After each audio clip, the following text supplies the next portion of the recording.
படைப்போம், கொண்டாடுவோம்.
படைப்போம்,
திருப்பலி முன்னுரை. கிறிஸ்துவ விசுவாச வாழ்வின் பொருளையும் அருளையும் புதுப்பிக்கின்ற புனிதமான முத்திரு நாட்களை தொடங்குகின்றோம். இயேசு நம்மை வெறுமனே விரும்புகிறவர் மட்டுமல்ல, நம்மீது ஆழ்ந்த அன்பு கொண்டவர் என்பதை இன்றைய வழிபாடு உணர்த்துகின்றது. தம் நண்பர்களுக்காக உயிரை கொடுப்பதை விட சிறந்த அன்பு யாரிடமும் இல்லை என்ற அன்பு கட்டளை வியாழன் வழிபாட்டிற்கு உங்களை வரவேற்கின்றோம். இந்த உண்மைதமான அன்பை உலகுக்கு எடுத்துரைக்க இயேசு செய்த 3 செயல்களை இன்று சிறப்பாக நினைவு கூறுகின்றோம். முதலாவது, நற்கருணையை நிறுவியது.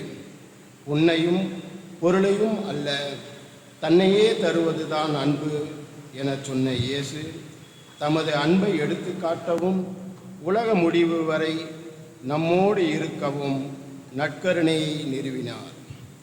இரண்டாவது, பணிக்குருத்துவத்தை ஏற்படுத்தியது. தம்மோடு இருக்கவும் இறையாட்சியை பற்றிய செய்தியை அறிவிக்கவும் தனக்கு துணையாக திருத்தூதர்களை தேர்ந்து கொண்ட இயேசு அப்பணியை தொடர ஒரு சிலரை அழைத்து அருட்பொழிவு செய்து குருத்துவத்தை ஏற்படுத்தினார். மூன்றாவது, சீடரின் பாதங்களை கழுவியது. தமது போதனையின்படி வாழ்ந்து காட்ட ஆண்டவரும் போதகருமான இயேசு சீடரின் பாதங்களை கழுவி நாமும் பிறருக்கு பணி செய்ய பாடம் புகட்டுகின்றார். இவ்வழிபாட்டின் பொருளுணர்ந்து இரவினால் அன்பு செய்யப்படும் கொடை வேண்டி பங்கேற்போம் இத்திருப்பலியில். கிறிஸ்துவில் அன்புக்குரிய சகோதர சகோதரிகளே, இன்றைய நாளில் நாம் சிறப்பாக நம்முடைய குடும்பங்களுக்காக, குடும்ப தேவைகளுக்காக ஒப்பு கொடுப்போம். இந்த புனித வியாழன் ஏற்கனவே முன்னிலே சொல்லப்பட்டது போல இன்று குருக்களுக்கான ஒரு சிறப்பான நாள், குருத்துவத்தை ஏற்படுத்திய அந்த நாள். எனவே நாம் குருக்களுக்காக சிறப்பாக ஜெபிக்க அழைக்கப்படுகிறோம். You are called to pray for the priests who serve us. ஆகவே அந்த ஒரு கண்ணோட்டத்தில் குறிப்பாக நம்முடைய பங்கிலே பணியாற்றி சென்ற குருக்களை நினைவு கூர்ந்து இவர்களுக்காக ஜெபிப்போம். ஒருவேளை அவர்கள் இருந்திருந்தால் அவர்களுக்காக அவருடைய ஆண்மையை பாற்றிக்காக ஜெபித்துக் கொள்வோம்.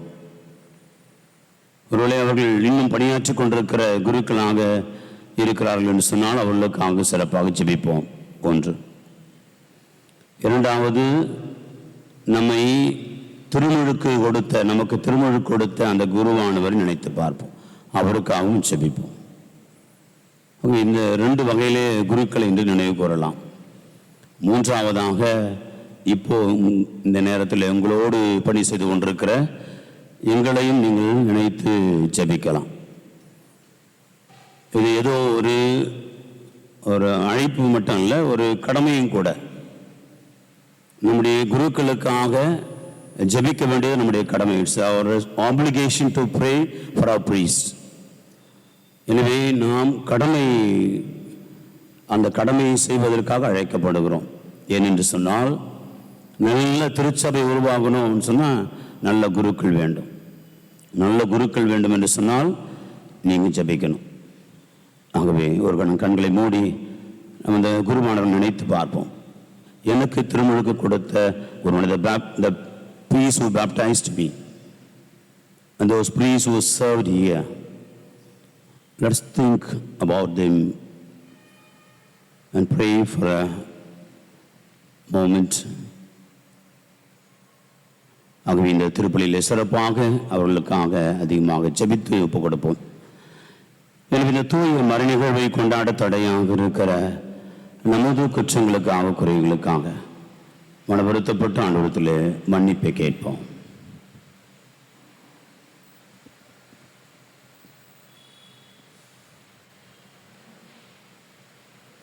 எல்லாம் வல்ல இறைவனிடமும் சகோதர சகோதரிகளே உங்களிடமும் நான் பாவியை ஏற்றுக் கொள்கிறேன். ஏனெனில் சிந்தனையாலும் சொல்லாலும் செயலாலும் கடமைகள் தவறினாலும் பாவங்கள் பல செய்தேன். என் பாவமே பெரும்பாவமே. ஆகையால் எப்பொழுது பணியான தூய மரியாதையும் வானதூதர் புனித அனைவரையும் சகோதர சகோதரிகளே உங்களையும் நம் இறைவனாகிய ஆண்டவரிடம் எனக்காக வேண்டிக் கொள்ள மன்றாடுகிறேன். எல்லாம் இறைவன் நம்மை இரக்கம் வைத்து குற்றம் குறைகளை எல்லாம் மன்னித்து நம்மை நிலை வாழ்வுக்கு அழைத்து செல்வாராக. ஆமென்.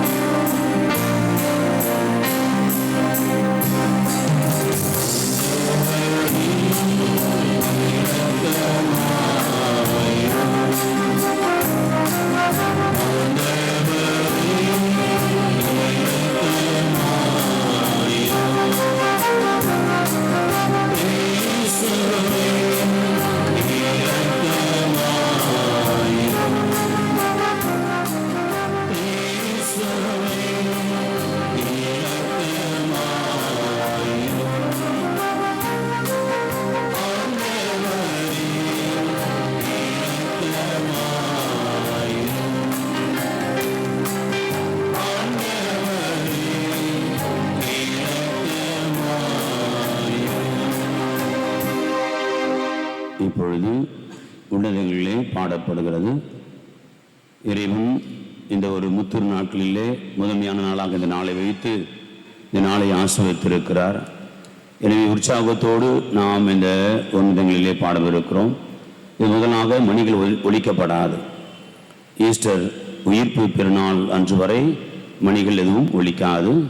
எனவே எல்லோரும் சேர்ந்து இந்த உன்னதங்களில் உற்சாகத்தோடு பாடி ஆண்டவருடைய இந்த புனித வார முத்திரு நாட்களில் இன்னும் உற்சாகத்தோடு நாம் நுழைய எல்லோரும் சேர்ந்து பாடுவோம்.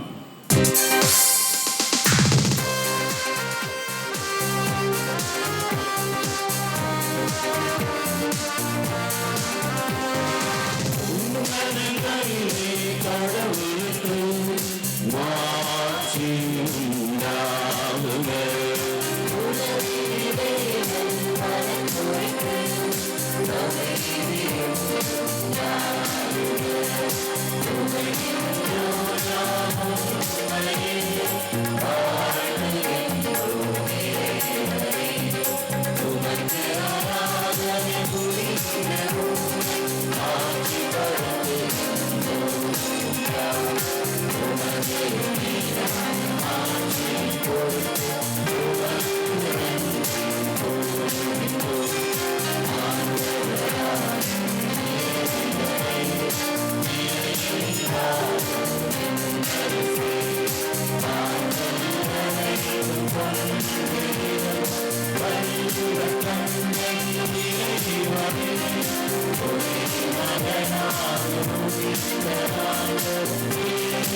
திருமகன் சாவுக்கு தம்மை கையளிக்க வேளையும் நிலைத்து நிற்கும் அன்பின் புதிய வழியையும் திருவிருந்தையும் தமது திரு அவைக்கு அளித்தார். இதனால் புனிதமிக்க திருமணவில் அடிக்கடி பங்கு கொள்ளும் நாங்கள் இத்துணி மேலான மறு நிகழ்விலிருந்து அன்பின் முழுமையும் வாழ்நிலையும் பெற்றுக்கொள்ள அருள் புரிவீராக. உம்மோடு தூய ஆவியாரில் ஒன்றிப்பில் இறைவனா என்றென்றும் வாழ்ந்து ஆட்சி செய்யும் ஆண்டவரும் உம் திருமகனுமாக இயேசு கிறிஸ்து வழியாக உம்மை மன்றாடுகின்றோம்.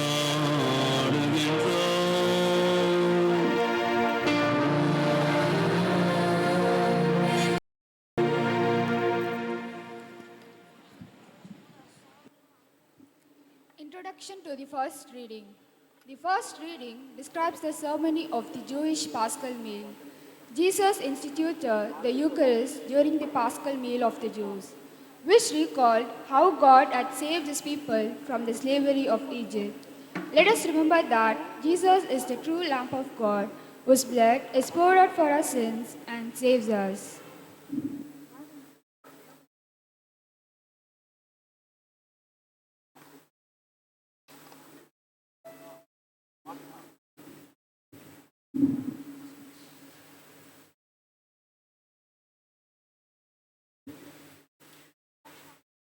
முதல் வாசகம் பாஸ்கா ராவுணவு பற்றிய விதிமுறைகள்.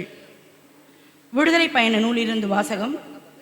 அதிகாரம் 12, வசனங்கள் 1 முதல் 8 முடிய, 11 முதல் 14 முடிய.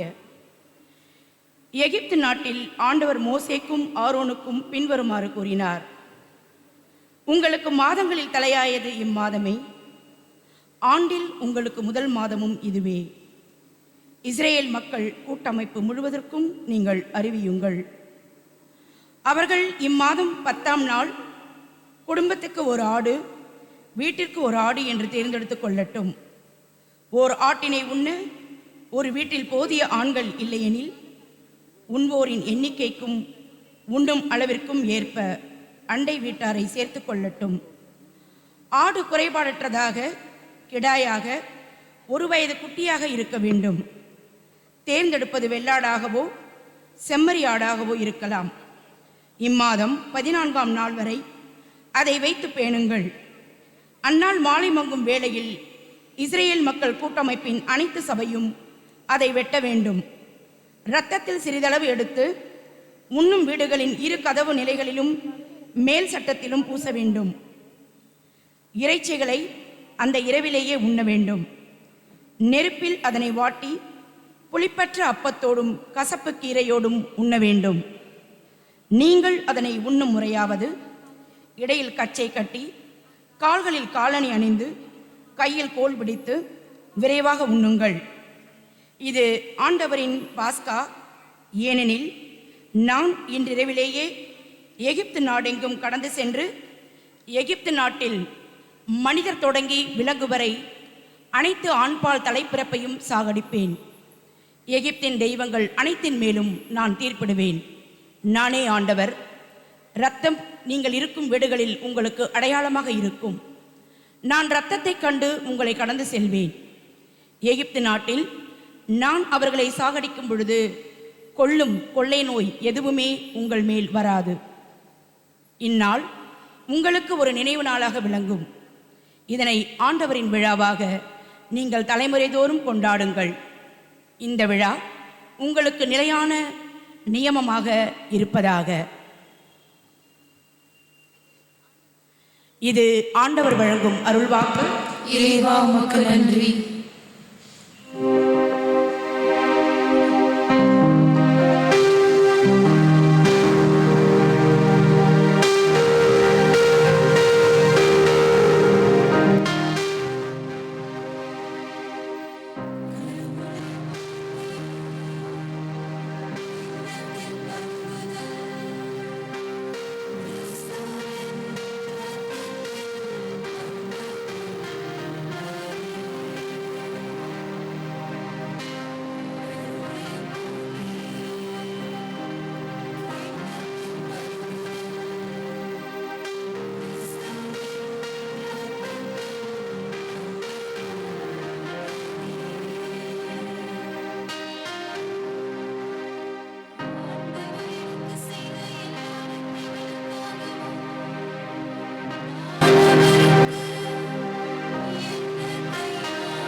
அர்த்தமற்ற வாழ்வுகள் வாழ்வில் மாற்றத்தை ஏற்படுத்துவதில்லை. வழிபாடுகள் வாழ்வாகும் போதுதான் வாழ்வில் மாற்றம் பிறக்கிறது. நமக்கு அருகில் இருக்கவும் ஆற்றுப்படுத்தி ஆறுதல் தருவும் இயேசு நற்கருணை ஏற்படுத்தியதை விவரிக்கும் புனிதம் பவுலின் வார்த்தைகளுக்கு செவிமடுப்போம்.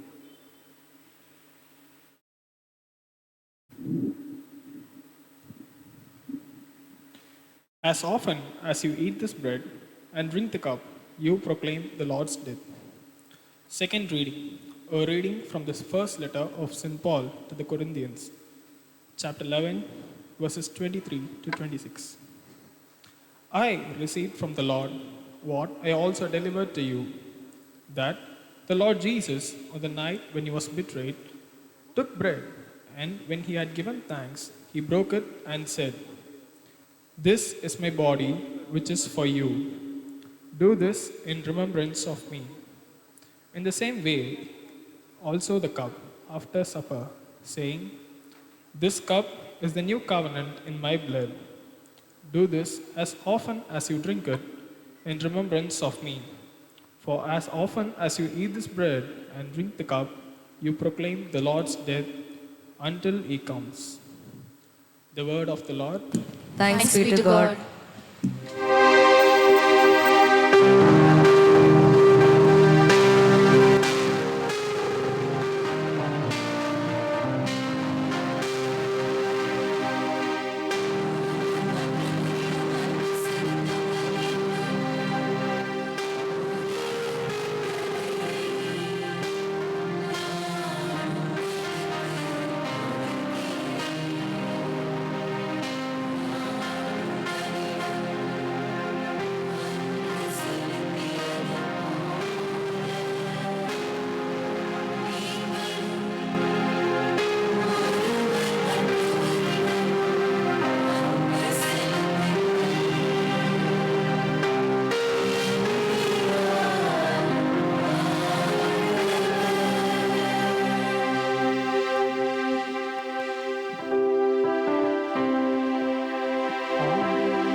தாம் இவ்வுலகத்தை விட்டு தந்தையிடம் செல்வதற்கான நேரம் வந்துவிட்டது என்பதை இயேசு அறிந்திருந்தார்.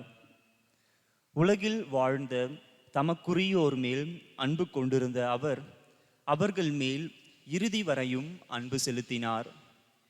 இயேசுவை காட்டிக் கொடுக்கும் எண்ணத்தை அலகை சீமோனின் மகனாகிய யூதாசு இஸ்காரியோத்தின் உள்ளத்தில் எழச் செய்திருந்தது.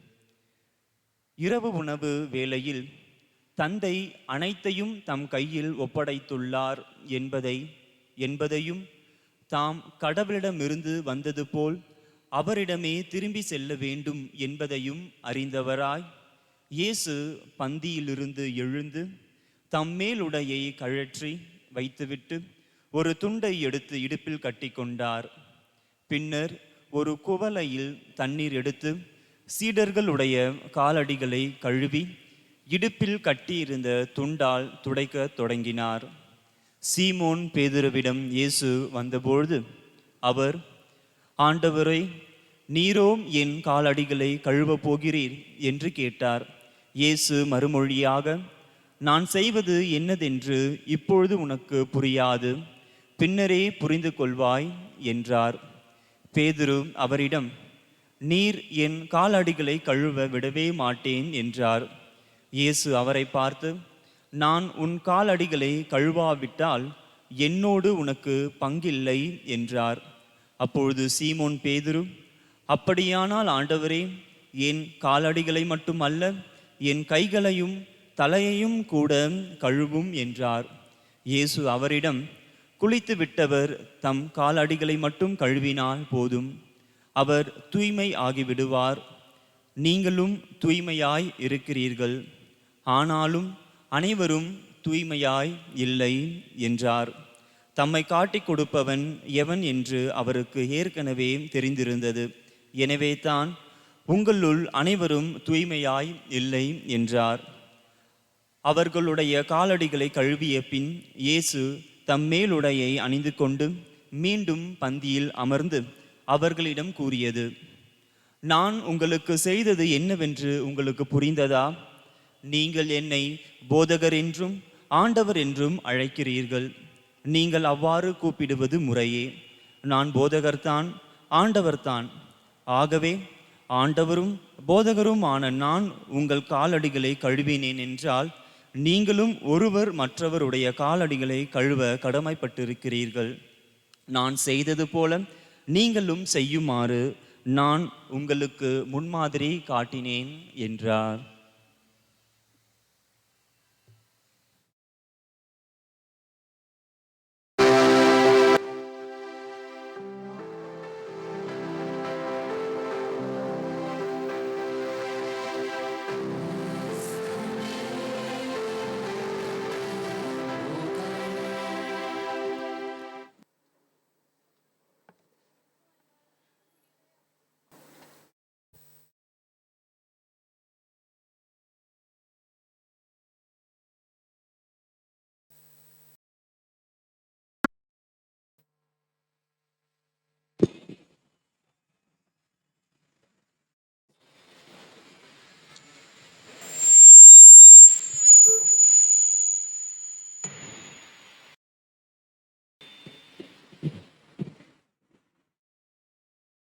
சில கேள்விகள் கேட்கலாமா? சரி, முதல் கேள்வி கொஞ்சம் கஷ்டமான கேள்விதான், சொல்லுங்க. முதல் கேள்வி, உங்களை எத்தனை பேருக்கு ஏதாவது ஒரு குருவானவது தெரியும்? உங்களுக்கு எத்தனை பேருக்கு ஏதாவது ஒரு குருவானவது தெரியும்? பர்சனலா எனக்கு தெரியும்பா, எனக்கு என் குடும்பத்துக்கு ரொம்ப நெருக்கமான ஒரு குருவானவர். எத்தனை பேருக்கு ஏதாவது ஒரு குருவானவராவது தெரியும்? கை தூக்குங்க பாப்போம். இந்த சைட்ல என்ன வீட்லயே ஒரு குருவானவர் கை தூக்காம வரீங்க? கை தூக்குமா அம்மா, பக்கத்துல இருக்கம்மா. தெரியாதா குருவானவர்? கேட்கலையா? ஞாபகம் எனக்கு தெரியுமா? ஓகே, சரி. இதுல அடுத்து இன்னும் சிரமமான கேள்வி, எத்தனை பேருக்கு ஒரு குருவானவர் இல்ல 2 3 குருவானவர் தெரியும்? கை தூக்குங்க. சும்மா பேருக்கு தாமஸ் ஃபாதரியம், அகிலன் ஃபாதரியம், தாஸ் ஃபாதரியம் அப்படி இல்லை. தனிப்பட்ட விதத்துல நீங்க உங்களுக்கு தெரியும், அவருக்கு உங்க குடும்பத்தை தெரியும். சொல்லுங்க பாப்போம். 2 3 குருவானவர் தெரிஞ்ச கை தூக்குங்க. அருமையா, கை தூக்குங்க. பேர் சொன்னா கை தூக்குறாங்கப்பா. இனிமே வீட்டுல எல்லா பேரும் மனப்பாடம் பண்ணிட்டு வரணும். சரி, எத்தனை குருவானவர், எத்தனை பேருக்கு பிஷப் தெரியும்? அப்பாடா, என்ன ஐடியா! எப்படி ஐடியானா, பிஷப் எனக்கு தெரியும், என்ன பிஷப் தெரியாது இல்லையா? அப்படிதான். ஐஜி எனக்கு தெரியும், ஐஜிக்கு எனக்கு தெரியாது. அது மாதிரி நல்லது. அப்போ எல்லாருக்கும் அட்லீஸ்ட் ஒரு குருவானவர் தெரியுது இல்லையா? ஒரு குருவானவர் தெரியும். இன்னைக்கு எத்தனை பேரு அந்த குருவானவருக்கு வாழ்த்து சொன்னீங்க? இன்னைக்கு குருத்துவத்தின் நாள் இல்லையா? உங்களுக்கு எல்லாருக்கும் குருவானவர் தெரியும். தெரிஞ்சிருந்து கூட எத்தனை பேரு நீங்க குருவானவருக்கு வாழ்த்து சொன்னீங்க? கைத்துங்க. சொல்லிட்டீங்களா? அதுதான் முக்கியம்.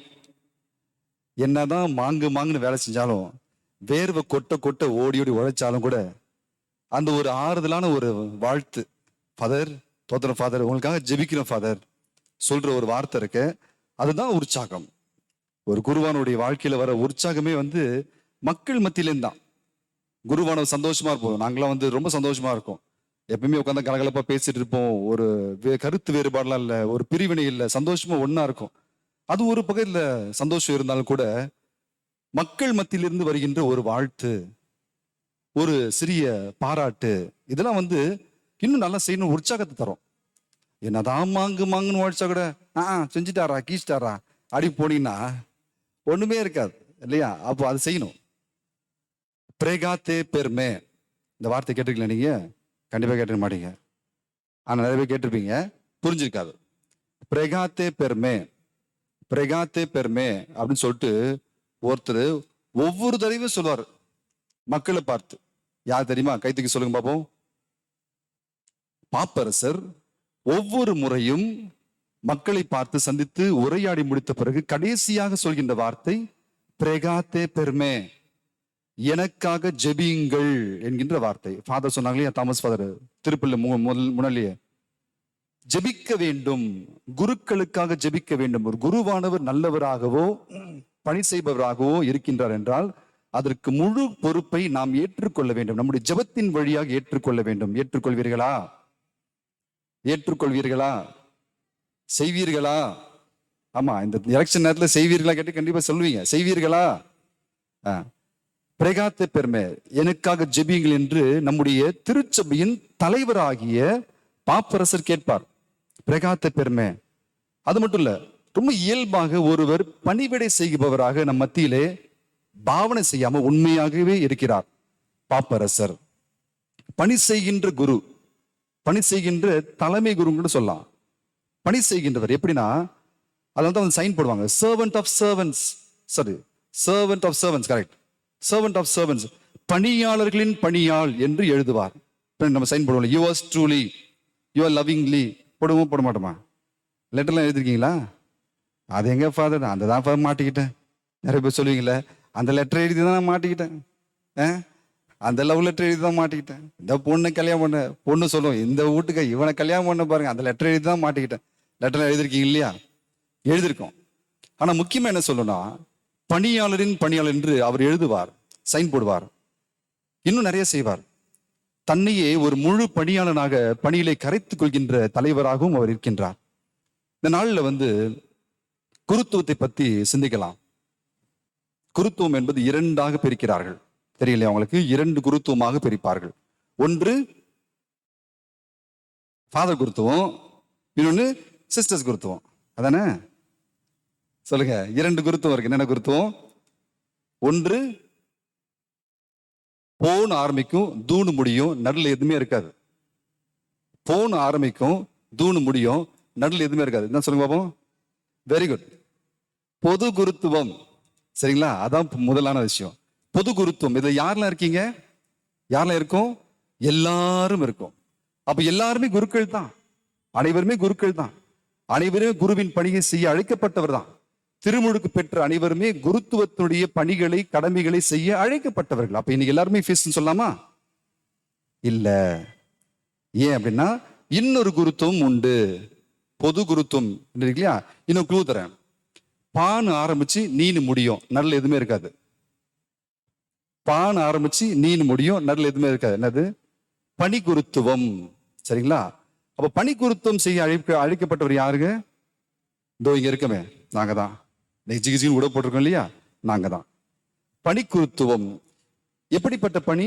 ஆற்றுப்படுத்துகின்ற பணி, இறை வார்த்தை அறிவிக்கின்ற பணி, நோயுற்றவர்களை சென்று பார்க்கின்ற பணி, நிறைய விஷயம் இருக்கு.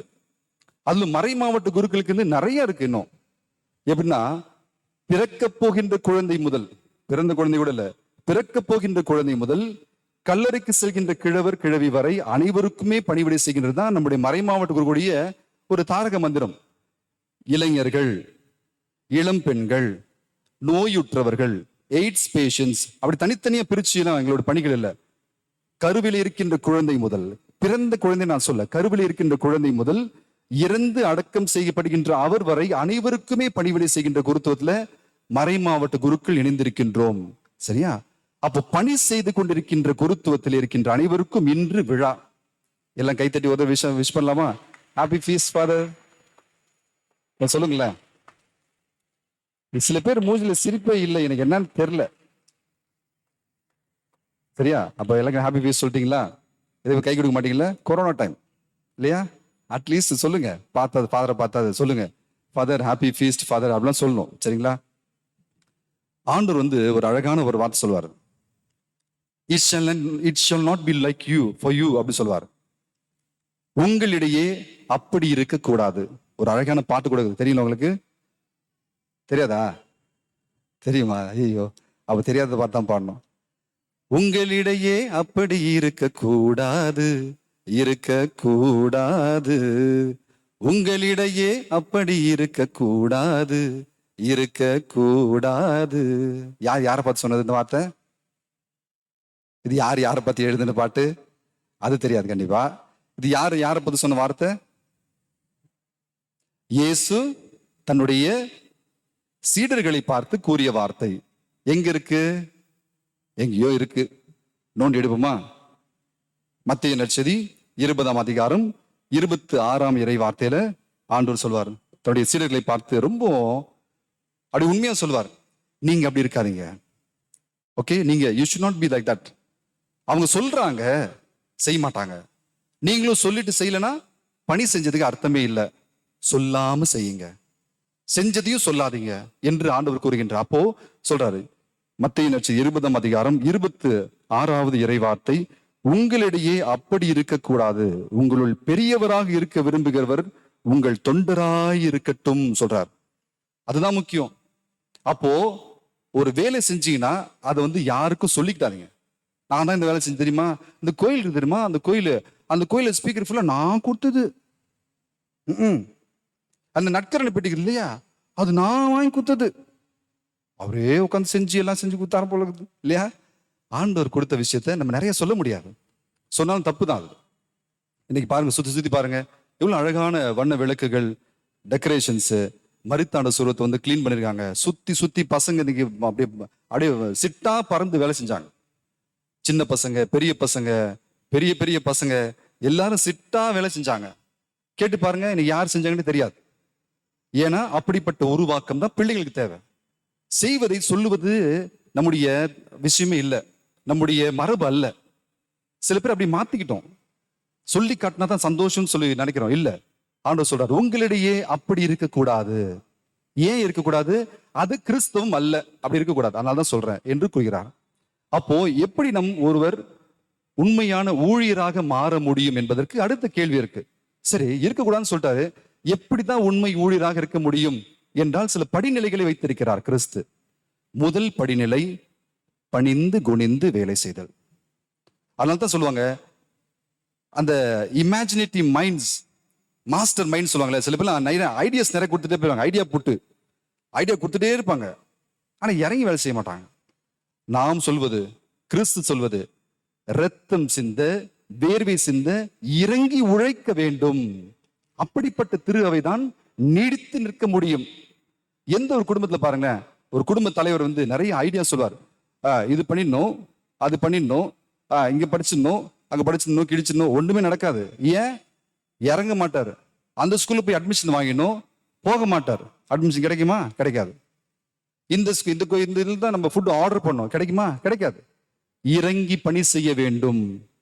பணிந்து குனிந்து, முதல் சிந்தனை பணிந்து குனிந்து. You make bend yourself. படியாத ஆள் வந்து ஆளே இல்லை. நம்ம வந்து எந்த வீட்லயும் பாருங்களேன், ஒரு நம்ம வீட்டுல சமையல் செய்யும் போதும் சரி, இப்ப எங்க சமைக்கிறோம் இல்லையா, நேரத்துக்கு வரணும், டக்குன்னு அது என்னது, சும்மா ஜொமாட்டோ இல்ல, அவள்தான் அவன் காலத்தான் ஏந்திக்கிறான். எழுந்திரிச்சோன்னு வந்து பாக்குறாரு, டீ காப்பி தேவைப்படுது, உடனே ஜொமாட்டோ வந்துடுது. அப்புறம் திருப்பி மதியானம் காலை சாப்பிட்றதுக்கு வந்து வயிறு இருந்து உடனே வந்து ஜொமாட்டோ தட்டாரு, உடனே சாப்பாடு வருது. இப்பெல்லாம் சமையலே மறந்து போயிட்டோம் இல்லையா? பணிந்து குனிந்து, எல்லாத்தையுமே பணிவு தான் இருந்துச்சு நம்மளுடைய. சமைத்தாலும் பணிவு, உண்டாலும் பணிவு. எப்படி உண்டா பணிவு? குனிஞ்சு சாப்பிட்றது. எங்க அம்மா அடிக்கடி சொல்லுவாங்க, என்னன்னா, அன்னைக்கும் அன்னத்திற்கும் தலை வணங்காதவன் மனுஷனே இல்லை சொல்லுவாங்க. அன்னைக்கு தலை வணங்கு, அம்மா அப்பாவுக்கு தலை வணங்கு, அம்மாவும் அப்பாவும் சேர்த்துக்கலாம், அன்னைக்கு மட்டும் இல்ல, அப்பாவுக்கும் தலை வணங்கு. அடுத்தது அன்னத்திற்கு, அண்ணன் என்னது, கிண்ணத்துல இருக்குமே, அதுதான். அந்த சாப்பாட்டுக்கும் தலை வணங்க வேண்டும். இப்பெல்லாம் சாப்பிடறதே இல்லையா? எங்க நம்ம சாப்பாடுல இப்ப சாப்பிட பிசைஞ்சு சாப்பிடும்போது இல்லையா? இப்ப சாப்பிடுற சாப்பாடுலாம் இப்படி பிடிச்சி இப்படி சாப்பிட்றோம். ஏன் சாப்பிட்றோம்? நேராக தொண்டிலேருந்து நேராக கட்டவருக்கு போயிடணும், அப்படி சாப்பிட்றோம். அது பர்கர்லாம் பிடிச்சி சாப்பிடும்போது அப்படிதான். இப்படி சாப்பிட முடியாது பர்கரு. ஏன்? பெரிய வாயா வேண்டும் இல்லையா? அப்போ நம்முடைய உணவிலேயே பணிவை மறந்து விட்டோம். அப்ப நிறைய விஷயம் பணிவை மறந்துட்டோம்.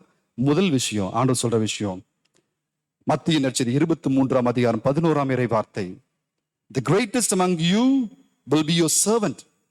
உங்களை யார் சிறந்தவன் என்றால், எவன் ஒருவன் பணிவிடை செய்கிறான் அவன் சிறந்தவன், அவனை விட சிறந்தவன் யார் இல்லை என்பதை அவரே உண்மையாக மாற்றி காட்டுகின்றார். எப்படி?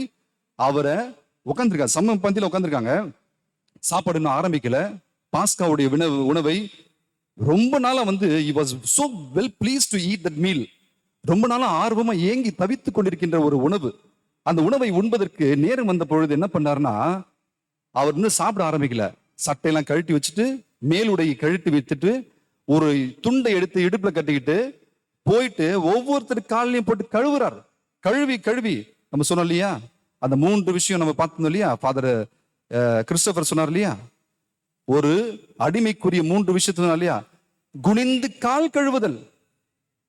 ஆண்டவர் தன்னை பணித்துக் கொண்டார், இறங்கி செஞ்சார். அதான் சொல்றாரு, நீங்க மத்திய நற்செய்தி 23ஆம் அதிகாரம் 11ஆம் இறை வார்த்தை, the greatest among you will be your servant. உங்களை யார் சிறந்தவன் என்றால் பணிவிடை செய்பவன்.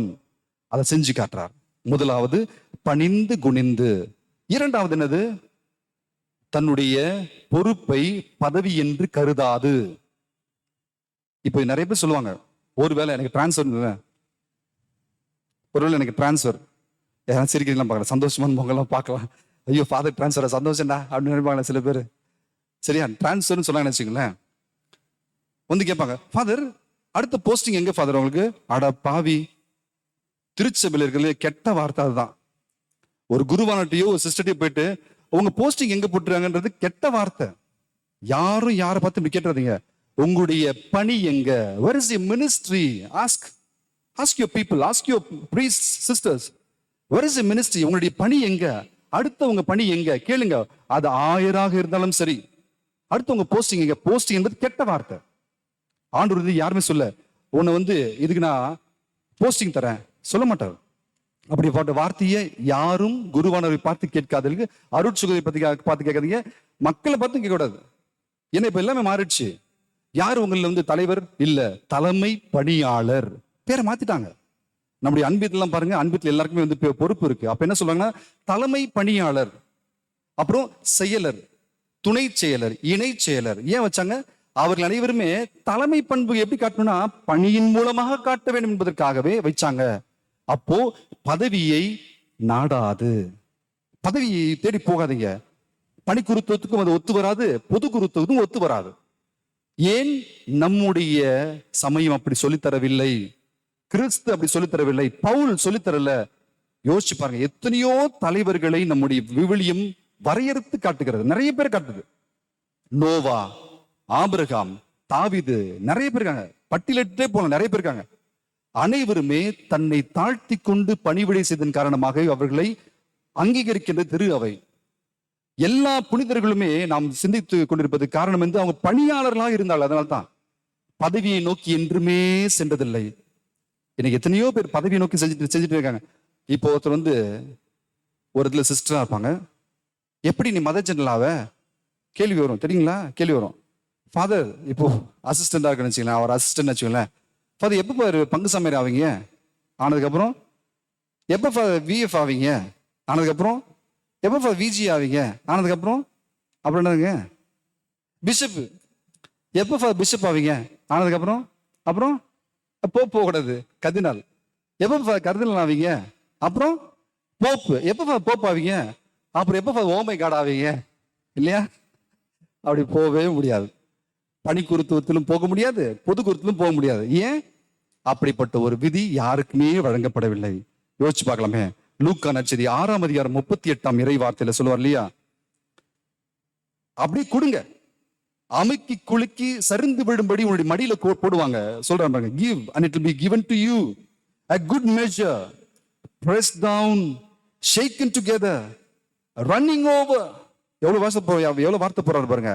இதெல்லாம் எப்ப நடக்கும்னா, என்னையை தாழ்த்தி கொள்கின்ற பொழுது, இறை அருள் ஊற்றப்படுகின்ற பொழுது, அந்த இறை அருள் வழிந்து செல்கின்ற பொழுது அதை அனைவரையும் நினைக்கும். பென்ஹர் படம் பார்த்திருப்பீங்க. பென்ஹர் படம் பார்த்திருக்கீங்க இல்லையா? பார்த்திருக்கீங்களா இல்லையா? பென்ஹர் படம் பார்க்கலையா? நாளைக்கு எல்லாத்தையும் கேன்சல் பண்ணி பென்ஹர் படம் தான் போடணும். ஏன்னா அது முக்கியமான படம். அதுல அவங்களுடைய தங்கச்சிக்கு அம்மாக்கெல்லாம் தொழுநோய் பிடிச்சிருக்கும். இவர் ஜெபம் பண்ணுவாரு, எல்லாமே இப்ப நிறைய பண்ணுவாரு. இறுதியாக கிறிஸ்து சிலுவையில் அறையப்பட்டிருப்பார். அந்த சிலுவையில மழை பெய்யும்.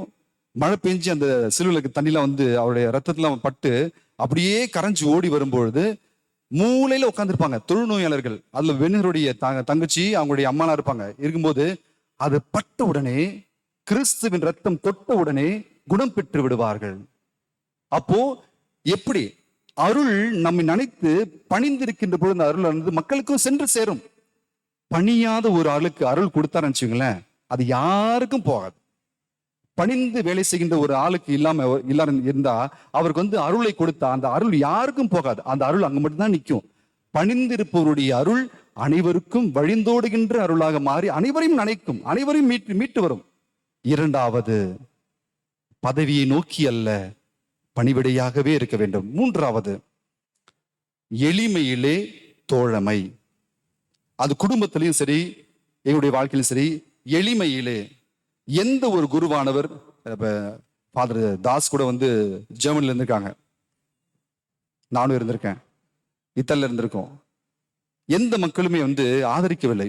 யாரை தெரியுமா? நல்ல ஒரு ஃபாதர், சூப்பரா பிரசங்கம் வைப்பார், BMW கார் வச்சிருக்கார், பென்ஸ் கார் வச்சிருக்கார். நீங்க என்ன சொல்லுவீங்க?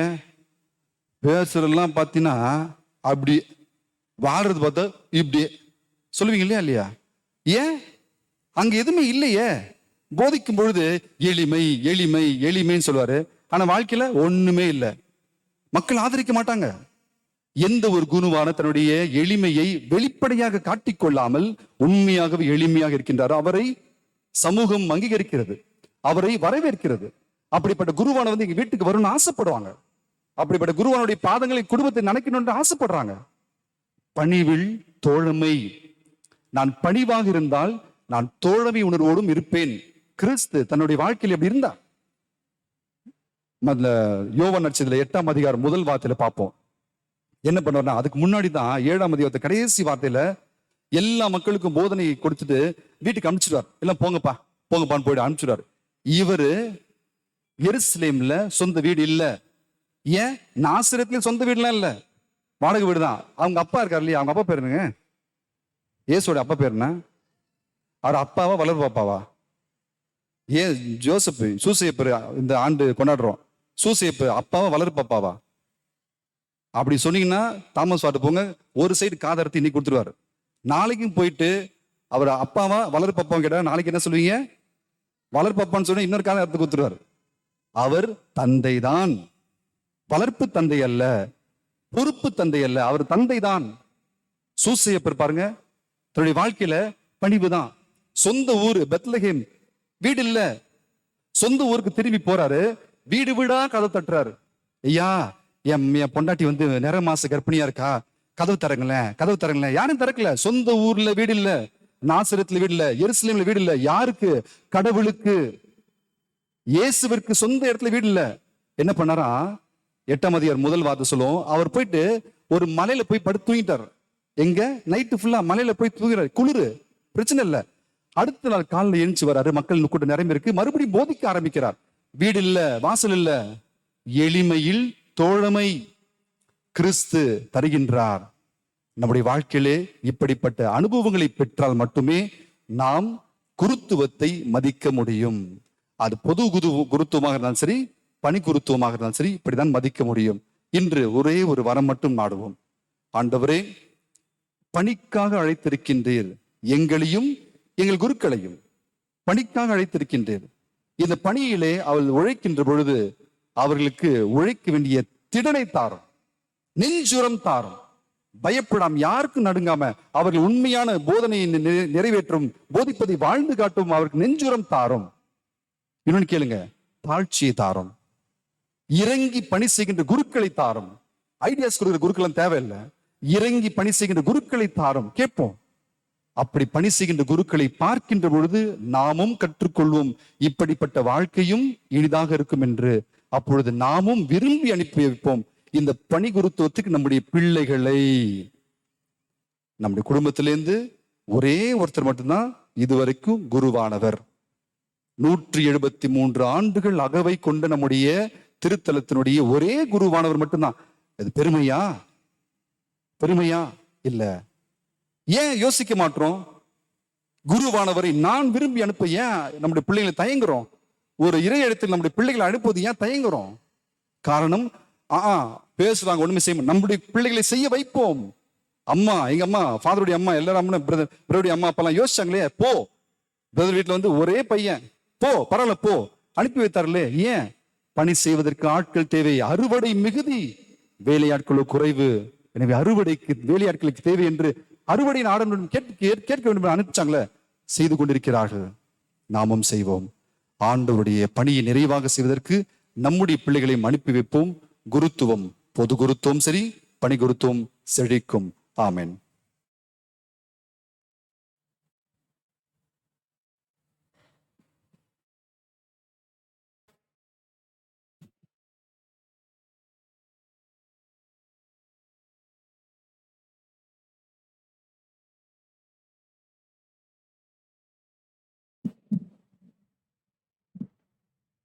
அன்பானவர்களே, இப்பொழுது நாம் பாதம் கழுவும் சடங்கை நடத்த வேண்டும். ஆனால் இப்பொழுது இருக்கிற அந்த தொற்றின் காரணமாக அது தவிர்க்கப்படுகிறது. சரிங்களா? வந்து நம்முடைய மறை மாவட்டம் அல்லது வத்திக்கான் அந்த ஒரு நிபந்தனைகளின்படி, அந்த வழிகாட்டுதல்படி பாதம் கழுவும் சடங்கு நடைபெறாது. Dear friends, we are supposed to have the washing of the feet on this day. But since this coronavirus is spreading over the fast, we are just avoiding that ceremony today. It is instructed to avoid, and so we avoid that ceremony today. So அதனால் உங்களுக்கு வந்து இன்னும் ஒரு சின்ன ஒரு exercise. சென்ற வருடம் நம்ம இப்படியெல்லாம் கூடி வர முடியல, ஆனால் இது போல இருந்துச்சு. அப்பொழுது ஆன்லைனில் தான் திருப்பலி நிறைவேற்றி கொண்டிருந்தோம். அப்பொழுது ஒரு கோரிக்கை உங்களுக்கு வச்சோம், ஒரு வேண்டுகோள் வச்சோம். உண்மையிலே நீங்கள் இந்த பாதம் கழுவும் சடங்கு, இந்த பெரிய விழாவுடைய முக்கியமான பணியாக இந்த நாளை கொண்டாட நினச்சிங்கன்னா வீட்டுக்கு போங்க. மனைவி காலை கணவன் கழுவுங்க, கணவனுடைய காலை மனைவி கழுவுங்க, பிள்ளைங்கள்லாம் சேர்த்து அப்பா அம்மா காலை கழுவுங்க. அப்பா அம்மா பிள்ளைங்களை காலை கழுவலாம், தப்பு கிடையாது. செஞ்சு பார்க்கலாமா? இதை வந்து யாருக்கும் கட்டளை தான் கிடையாது, விருப்பப்படுற வீட்டில் செய்யுங்க. சென்ற வருடம் செஞ்சாங்க. சென்ற வருடம் எனக்கு தெரிஞ்சு நம்ம பங்கில் நிறைய குடும்பங்கள் செஞ்சாங்க. செஞ்சுட்டு ஃபோட்டோலாம் அனுப்புனாங்க எங்களுக்கு, அதை நாங்கள் செஞ்சுருக்கிறோம் அப்படின்னு சொல்லிட்டு. ஐய பொன்னாட்டி காலை கழுவுத்தா அப்படின்னு நினைக்கிறவங்களாம் உண்டு இல்லையா? இல்லை வந்து பிள்ளைங்க காலை போய் கழுவுதா அப்படின்னு அப்படி நினைக்கிறவங்களாம் உண்டு. உண்மையிலே ஆசீர்வாதம் வேணும் அப்படின்னு நினச்சிங்கன்னா இது ஒரு வழி. ஏன்னா வீட்டுக்குள்ளே உங்களுக்குள்ளே இருக்கும்போது அது பிரச்சனை கிடையாது. ஆகவே வந்து இந்த ஒரு நேரத்தில் முடிந்தவர்கள் கொஞ்சம் சவாலாக எடுத்துக்கூறுங்க, வீட்டுக்கு போங்க. வீட்டில் இருக்கிற ஒவ்வொருவருடைய பாதங்களை நாம் மாறி கழுவி ஆண்டவருக்கு நம்முடைய தாழ்ச்சியை வெளிப்படுத்தலாம். என்ன சொல்கிறீங்க? செஞ்சு பார்க்கலாமா? ட்ரை பண்ணலாமா? எல்லாம் இன்னைக்கு இப்போதான் ரொம்ப ஸ்டிஃபாக உட்காந்துக்கிறீங்க, தலையை ஆட்ட மாட்டேன். Shall we try? So let's wash the feet of the other. Maybe husband or wife or children over at home. Let's wash each other's feet. That can be the new way of doing the washing of the feet. Shall we do that? Shall we? Okay. நிறைய பேர் வந்து வெளியே சத்தமாக சொல்ல விரும்பல நினைக்கிறேன். செய்யலாம். சரிங்களா? செஞ்சு பாருங்க, நிச்சயமாக ஒரு ஆசீர்வாதம் கிடைக்கும். நிச்சயமாக கிடைக்கும். ஆகவே இதை நாம் செய்து பார்ப்போம். எனவே இப்பொழுது அந்த ஒரு சடங்கானது தவிர்க்கப்படுகிறது. இப்பொழுது அனைவருமாக எழுதி நின்று விசுவாசிகள் மன்றாட்டிலே நாம் பங்கெடுக்க இருக்கிறோம். சிறப்பாக ஜெபித்து நாம் பங்கெடுப்போம்.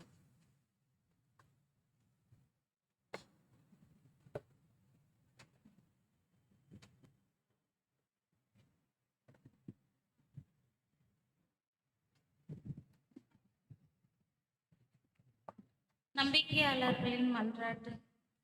ஆண்டவரே, எங்கள் மன்றாட்டை கேட்டருளும். மன்றாட்டை கேட்டருளும்.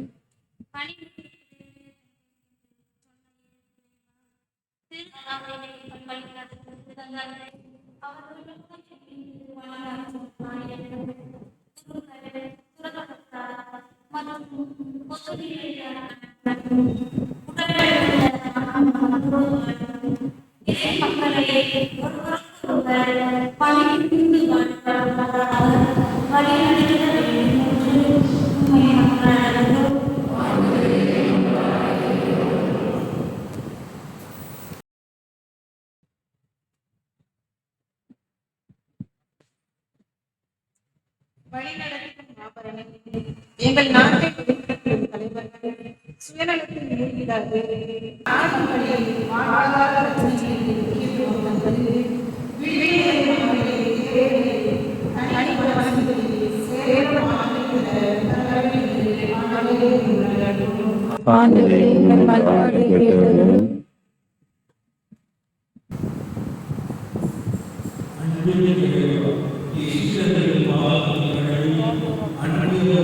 பற்றி முழுமையாக எங்களுக்கு உணர்த்தினீர்.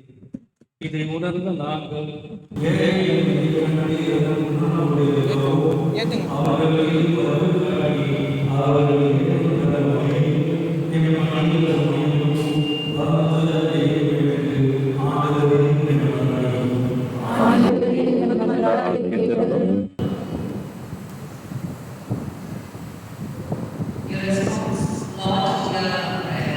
Lord, hear our prayer. Pray for suffering from sickness, those languishing in jails, those suffering with old age, and orphanages, those abandoned, and for whom there is no one to care for, that they may find their refuge and strength in the suffering Christ. We pray to the Lord in response. Lord, hear our prayer.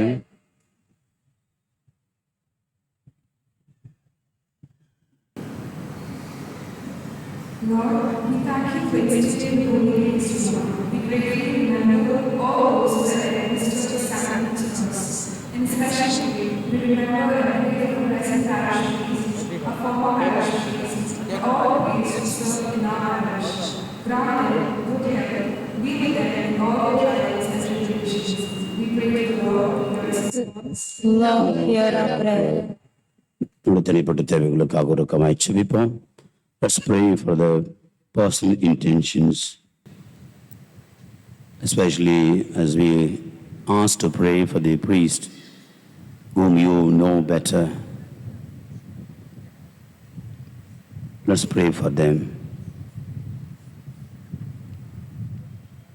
We present, O Lord, to your people at prayer, so that what they do not have the confidence to ask, they may obtain by the merits of your Son's passion, who lives and reigns forever and ever.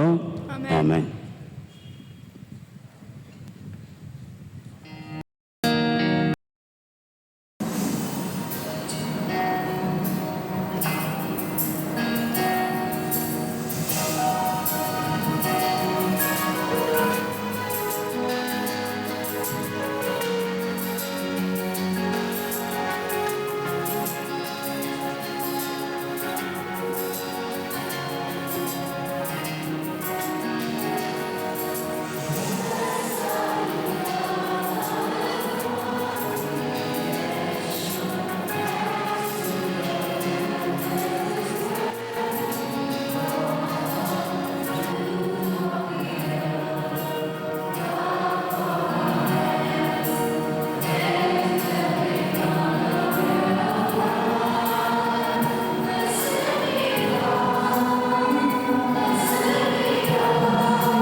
remember, brothers and sisters, that my sacrifice of yours to be acceptable to God Almighty Father.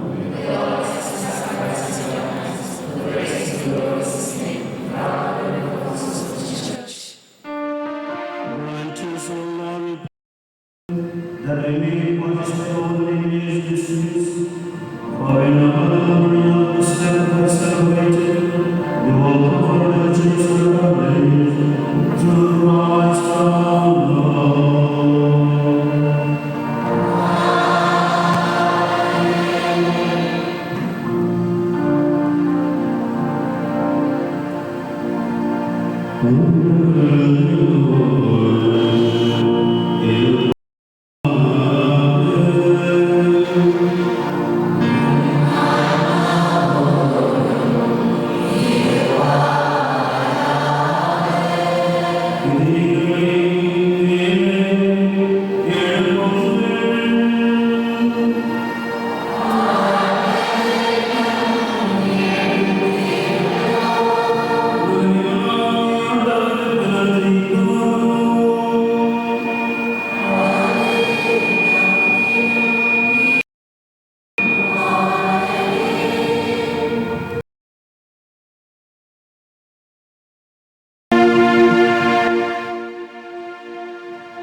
ஆண்டவர் இனிமையாகவே தூயவர், உம்முடைய படைப்புகள் எல்லாம் புகழ்வது தகுமே.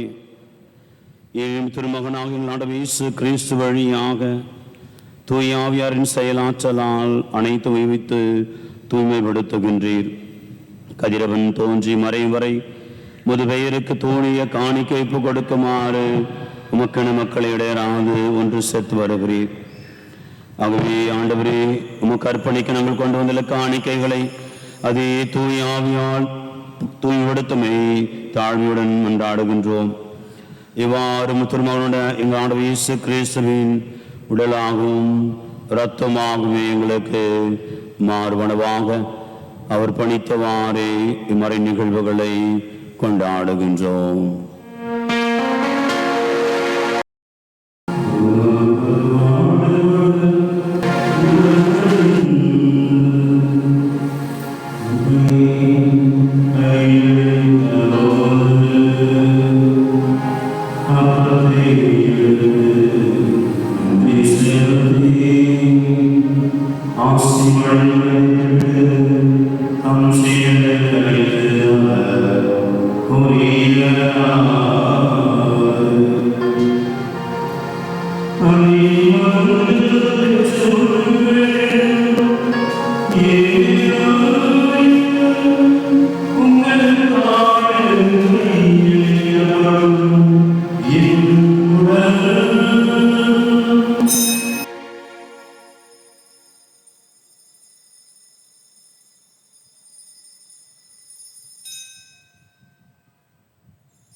திருமகனின் மீட்பளிக்கும் பாடுகளையும் வியப்புக்குரிய உயிர்ப்பை விண்ணேற்றத்தையும் நாம் நினைவு கூறுகின்றோம்.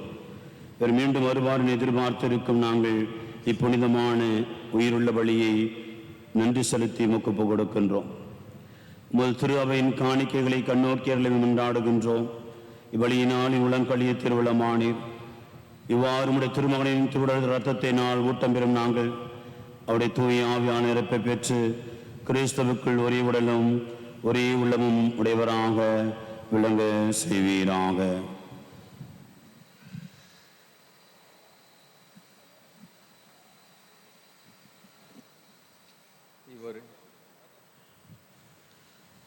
இவரே எங்களை உமக்கு என்றும் காணிக்கையாக்குவாராக. இவ்வாறுமால் தேர்ந்து கொள்ளப்பட்டவர்களோடு முதலாக புனிதமிக்க கன்னியும் கடவுளின் தாயுமான மரியா, அவருடைய கணவரான புனித யோசேப்பு, புனித திருத்தூதர்கள், மாட்சிமிகு மறை சாட்சியர் மற்றும் புனிதர்கள் அனைவரோடும் நாங்கள் உரிமை பேற்றுக்கு தகுதியுடையோர் ஆவோமாக. இவர்களின் வேண்டுதலால் நாங்கள் என்றும் உமது உதவியை பெறுவோம் என உறுதியோடு இருக்கின்றோம். ஆண்டவரே, எங்களை உம்மோடு ஒப்புருவாக்கும் இப்பலி உலகிற்கெல்லாம் அமைதியும் மீட்பும் தர வேண்டும் என உம்மை மன்றாடுகின்றோம். இவ்வுலகில் பயணம் செய்யும் உமது திரு அவையை சிறப்பாக உம் அடியாராகிய எங்கள் திருத்தந்தை பிரான்சிஸ், ஓய்வு பெற்ற திருத்தந்தை 16ஆம் ஆசீர்வாதப்பர், எங்கள் பேராயர் ஜார்ஜ், ஏனைய ஆயர்கள், திருநிலையினர் ஆகிய உமக்கு சொந்தமான மக்கள் அனைவரையும் நம்பிக்கையிலும் அன்பிலும் உறுதி பெற செய்வீராக. நீர் விரும்பியபடி உம் திருமுன் நிற்கின்ற இக்குடும்பத்தின் வேண்டலை கனிவுடன் செவி சாய்த்திரளும். கனிவுள்ள தந்தையே, எங்கும் சிதறுண்டிருக்கும் உடைய பிள்ளைகளை கனிவுடன் உம்மோடு சேர்த்து கொள்ளும். இறந்து போன எங்கள் சகோதரர் சகோதரிகளையும் உமக்கு உகந்தவராய் வாழ்ந்து இவ்வுலகை விட்டு சென்ற அனைவரையும் உமது ஆட்சியில் கனிவுடன் ஏற்றிரளும். நாங்களும் அங்கு வந்து சேர்ந்து அவர்களோடு உமது ஆட்சியில் என்றும் மனநிறைவு அடைவோம் என எங்கள் ஆண்டவராகிய கிறிஸ்து வழியாக எதிர்நோக்கி இருக்கின்றோம்.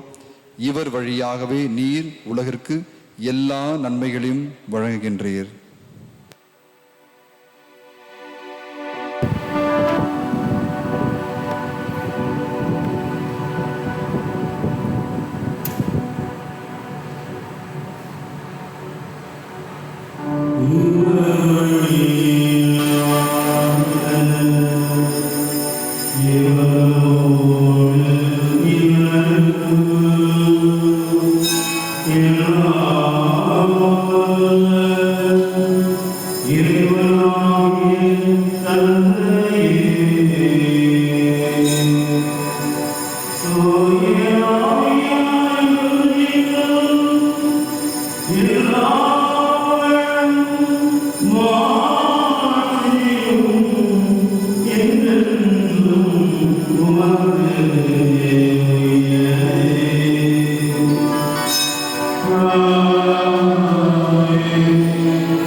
the Savior's command, informed by the divine teaching, we dare to say, Our Father, who art in heaven, hallowed be thy name. Thy kingdom come, thy will be done, on earth as it is in heaven.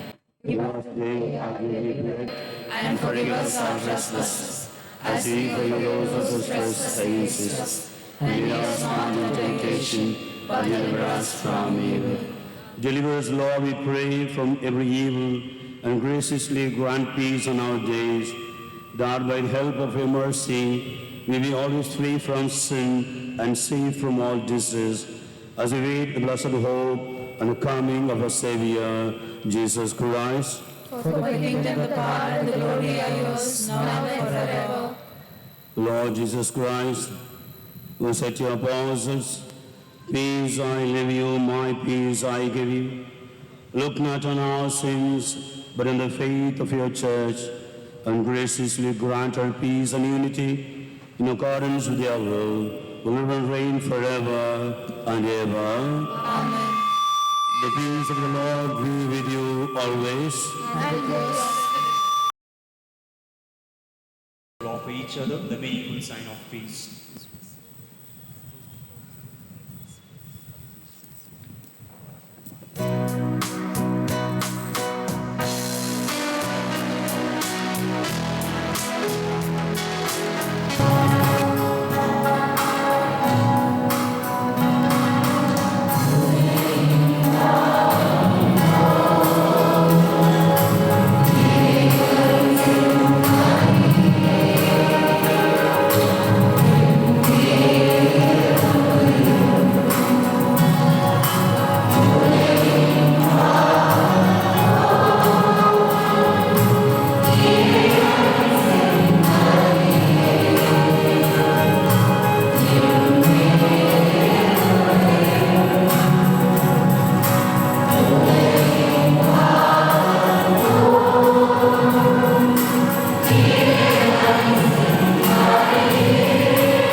Receiving the body and blood, Lord Jesus Christ, not bring us to the judgment and condemnation, but through your loving mercy be for us the protection of mind and body and a healing remedy.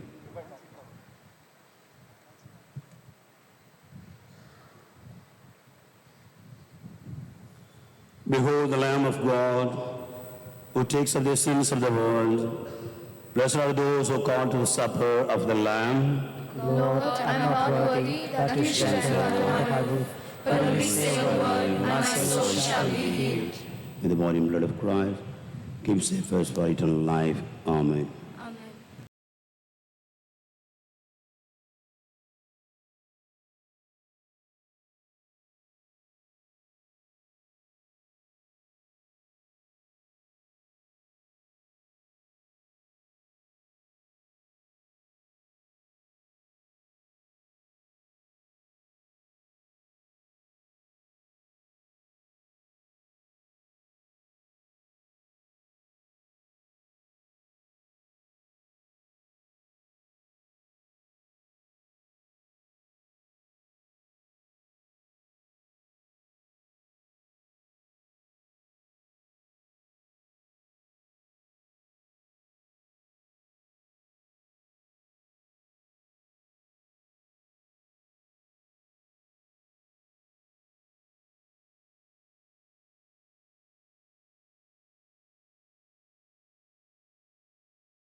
அனைவரும் முழந்தாளிடுவோம்.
குருக்களுக்கான ஒரு ஜெபம்.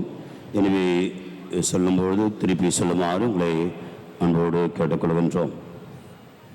விண்ணக தந்தையே, நித்திய முதல் உருவாகிய உன் திருமகனின் முகத்தை நோக்கி அவரின் பொருட்டு உமது குருக்களின் மேல் இரக்கமாயிரும். உமது குருக்களின் மேல் இரக்கமாயிரும். குருத்துவ அழைப்பின் அருளை அவள் நன்கு உணர செய்தருளும். அழகை அவர்களை வெற்றி கொள்ளாதிருக்கும் பொருட்டு அவர்களை உமது அரவணைப்பில் காத்தருளும்.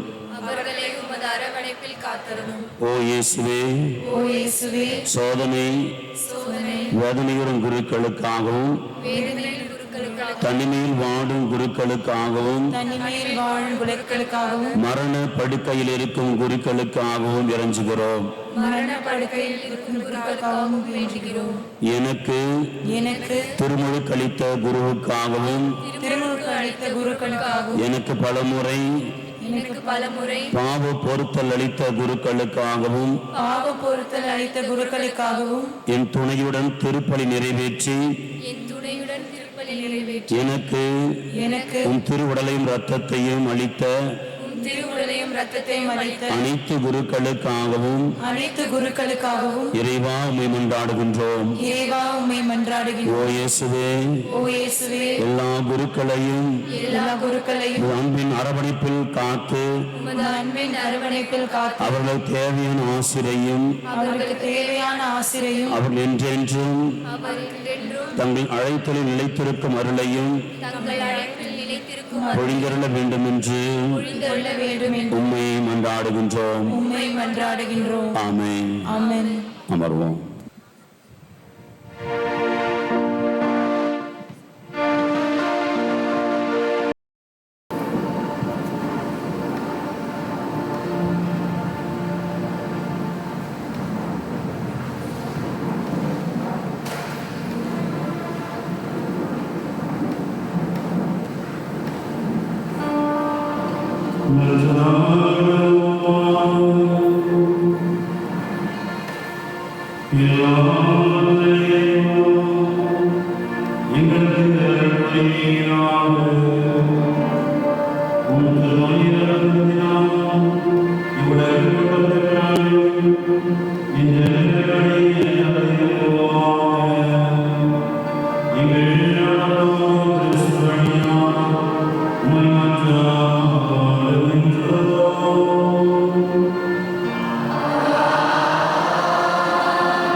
விரிவுரையை இப்பொழுது நாம் கேட்போம்.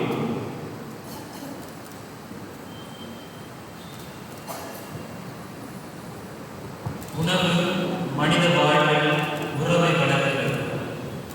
எனவேதான் விருந்தோம்பல் பண்பாடுகள் சிறப்பிடம் பெற்றிருக்கின்றது.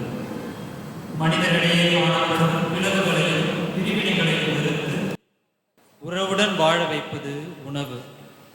இயேசு ஏற்படுத்தும் இந்த நற்கருணை உறவை வளர்க்கும் உணவாக மட்டுமல்ல, உயிரை தரும் உணவாகவும் இருக்கின்றது. நற்கருணை பந்தியில் ஒரே அப்பத்திலும் ஒரே கிண்ணத்திலும் பங்கு பெறுகின்றோம். கிறிஸ்துவுக்குள் நாம் அனைவரும் ஒரு பால் ஆகின்றோம். ஏனெனில் நாம் அனைவரும் அந்த ஒரே அப்பத்தில்தான் பங்கு பெறுகின்றோம். இறை இயேசுவின் பந்தியில் பங்கு கொள்ள நம்மிடையே இருக்கின்ற சாதி, சமயம், இனம், மொழி ஆகிய வேற்றுமைகளை களைவோம். இறைவனில் ஒன்றிணைவோம்.